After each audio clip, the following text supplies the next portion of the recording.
Are you having a hard time right now? If you answered yes, then you are not alone. In this modern world that never stops moving, where every day is filled with new demands to keep up with, the relentless pressure of finding contentment or even just time to relax seems like a distant dream. You feel like technology is going so fast that everything is passing you by. Where life used to be simple, it has now become so complicated. In fact, you are envious of the old times that your grandparents lived in with very few choices and where hard work actually seemed to pay off. But what if I told you that it is possible to invite more tranquility into your life?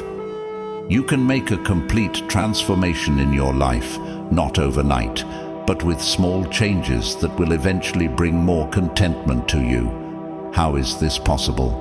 Let's talk about Stoicism. You may wonder how this ancient philosophy that came to life over 2,000 years ago is still relevant to helping us cope with modern chaos in life. If you open your heart to the world of Stoicism, it may take some time, but slowly you will see positive changes happening in your life. That will help you to sail through life's turbulent waters with courage and resilience. One of the most powerful and life-changing principles is about mastering the art of control. This isn't about gaining control over others or the circumstances we find ourselves in. Rather, it's about understanding what is truly within our grasp, our thoughts, our reactions, and our actions. Think about it. How often do we find ourselves feeling frustrated or upset over things we simply cannot change? Maybe it's the weather ruining our weekend plans, or a friend running late to a meetup. Our natural inclination might be to let these external events disturb our peace. Think of life like a grand circus, and you are the ringleader, tasked with the responsibility of orchestrating the intricate dance of your own existence. Being in control offers you a path to regain command of your destiny amidst the chaotic tapestry of the human experience. Picture yourself as the skilled tightrope walker, carefully navigating the precarious wire of life's challenges, maintaining balance and composure in the face of adversity.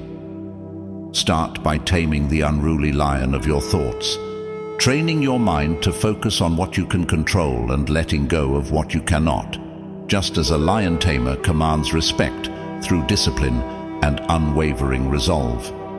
Embrace the role of the juggler, deftly maneuvering the various aspects of your life, work, relationships, health, and personal growth with grace and precision, understanding that sometimes you may stumble, but the key is to pick yourself up and continue the act. Like the acrobat who defies gravity with each calculated move, practice the art of resilience, bending but not breaking in the face of life's tumultuous winds. Seek wisdom from the wise old elephant, who has witnessed countless performances and understands the ephemeral nature of both triumphs and tribulations. And finally, remember that the greatest shows are those that evoke a spectrum of emotions: laughter, tears, awe, and reflection. For it is in embracing the full complexity of the human experience that we find the strength to master our own extraordinary circus. This, my friends, is all about you and mastering the art of control in your life, using Stoicism to empower you. Remember that tomorrow is a new day. What is the first thing that you must do? Start by taking ownership of your morning. You might not be a morning person. In fact, you might actually dread the mornings. But tomorrow will be different. Remember, you are going to take charge. Let's briefly touch on Marcus Aurelius. It is clear in his writings that he was not a fan of the sun rising, knowing it means time to get up and start the day. It's clearly an argument he had with himself many times, on many mornings, as have many of us. He knows he has to get out of bed, but so desperately wants to remain under the warm covers. It's relatable, but it's also impressive. Marcus didn't actually have to get out of bed. He didn't really have to do anything, yet he wrote a lot about the importance of rising early and getting to work. Why? It's because Marcus knew that winning the morning was key to winning the day and winning at life. He wouldn't have heard the expression that the early bird gets the worm, but he was well aware that a day well begun is half done. So, what does winning the morning actually look like? What should one do after they wake up early? From the Stoics, we glean 3 habits that make the morning a success. After a week or so, this will become a routine. First, when you wake up, take a moment to write in your journal. Keep it by your bed and write freely about whatever comes to mind, your thoughts, stresses, goals, dreams, worries, gratitudes. Don't censor or judge what you write. Just let it flow. Reflect on the previous day and write about significant moments, interactions, accomplishments, and lessons learned. Note what you want to do differently going forward. Set intentions for the day ahead.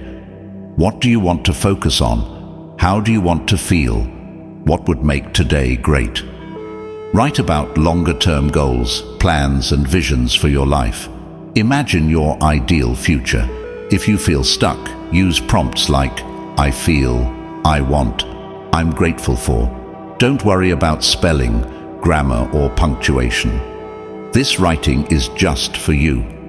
This is not about releasing your inner Hemingway, but really about putting your deepest thoughts and feelings on paper. Next, do a quick workout to get the blood flowing. This could be a quick walk, some weights, or a trip to the gym.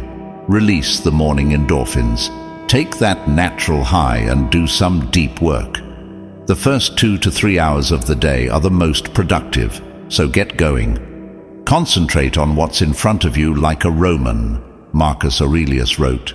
Do it like it's the last and most important thing in your life. From his stepfather Antoninus, Marcus learned how to work long hours, how to stay in the saddle. Ryan Holiday, famous Stoic follower, talks about how he does 2 to 3 hours of deep work first thing when he gets to his office. James Clear, author of the bestseller Atomic Habits, told us on the Daily Stoic podcast that he carves out 2 sacred hours in the morning to do his writing. The day so easily gets away from us. Well-intentioned plans fall apart. Our willpower evaporates. So it's key that we prioritize the important things, and it's key that we habitualize doing them early. So get started. Put it into practice. Commit to waking up tomorrow 30 minutes earlier than you usually do. Decide what you are going to do with that extra 30 minutes and do it. Get going, and remember, it is up to you and only you to make the small changes leading to a transformed life. Next, don't suffer life's imagined troubles. Seneca wrote, "We suffer more from imagination than from reality." So what are you worried about right now? Your family, your job, your health, the economy? You're not crazy to worry.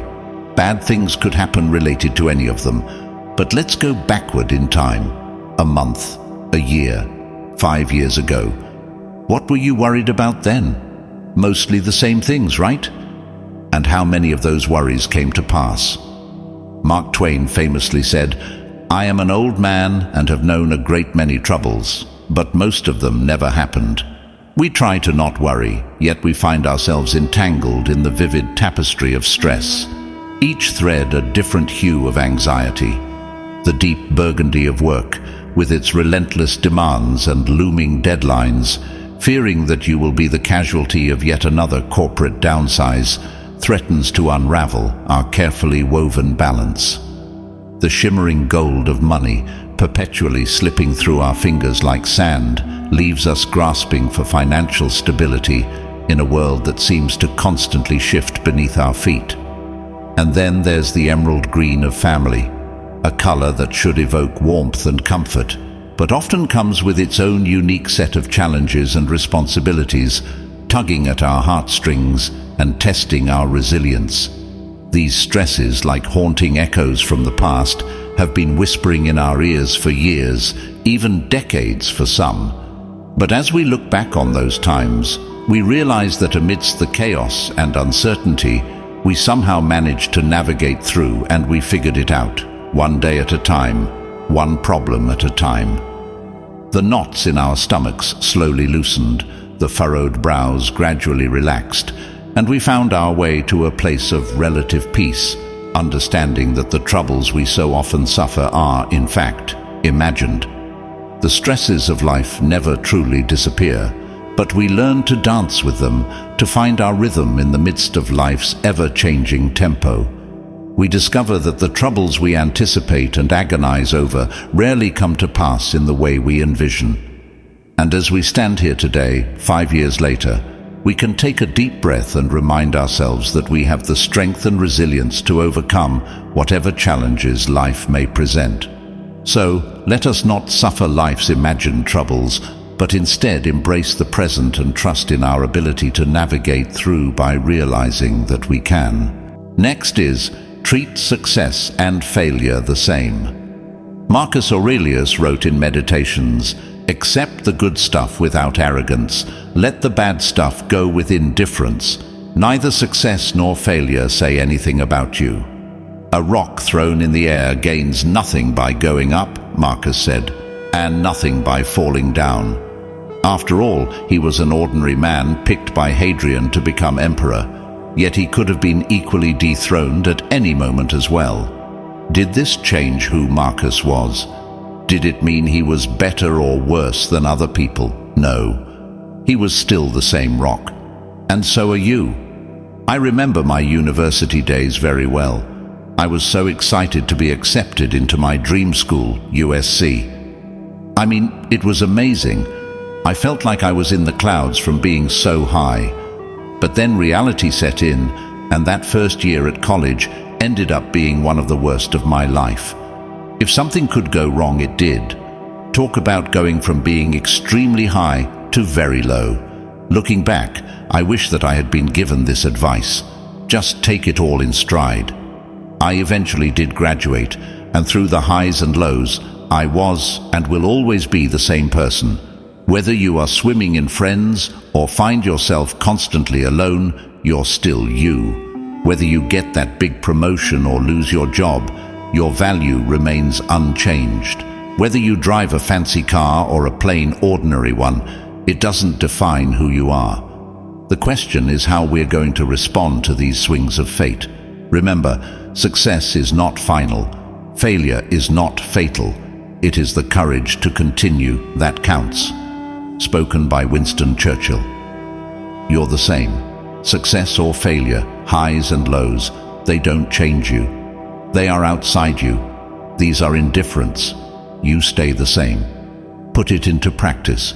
Greet anything and everything that life throws at you today, the highs and the lows, the same way. Start now. Last, embrace challenges as opportunities. Are you stuck in a place where you face problem after problem and the road ahead looks like it's filled with nothing but hardships and setbacks? It's not enough that you lost your job, but your car has also decided to act up. Or you are grieving the loss of someone important in your life, wondering how you can go on without them.